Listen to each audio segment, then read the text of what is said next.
நோக்கும் இடமெல்லாம் கடவுள் காப்பு என்றபடி இகவரங்களுக்கும் சொந்தக்காரன் எவனோ, இரு வினைகளுக்கும் எட்டாதவன் எவனோ, பகல் இரவுக்கும் நடுவானவன் எவனோ, பாவ புண்ணியங்களுக்கு பொதுவானவன் எவனோ, கூட்டமான 100,000 ஜீவ ராசிகளையும் ஊட்டி வளர்ப்பவன் எவனோ, அவை அனைத்தையும் ஆட்டி படைப்பவன் எவனோ, காத்தானவன் எவனோ, கடலானவன் எவனோ, அண்டமானவன் எவனோ, பிண்டமானவன் எவனோ, அப்பேற்பட்ட சிவபெருமானி என்னை ஆட்கொள்வாராக.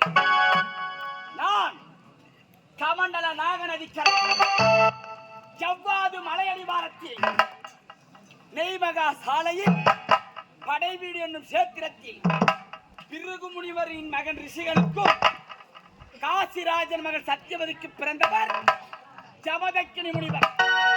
அப்பேற்பட்ட ஜமதக்கினி முனிவருக்கும் ரேணுகா அம்மையாருக்கும் 4வது மகனாக பிறந்து ராமன் என்ற பெயர் வைத்து தந்தையின் கட்டளை சிறமேற்கொண்டு இமயம் சென்று பரமனை குறித்து கடும் தவத்தை மேற்கொண்டு அகரம் என்னும் பொருளை கடைபிடித்து தவத்தின் முன் சிவனை நேரடியாக வரவேற்று அவருடைய தரிசனத்தால் அரிய பெரிய வரங்களை பெற்றதோடு மட்டுமல்லாமல் அவர் மனமகிழ்ந்து, ராமா, பெரும் ராமனாக வந்தாய், இதோ பரஸ் என்று சொல்லக்கூடிய கோடாரியை உமக்கு பரிசாக தருகிறேன், இனி முதற்கொண்டு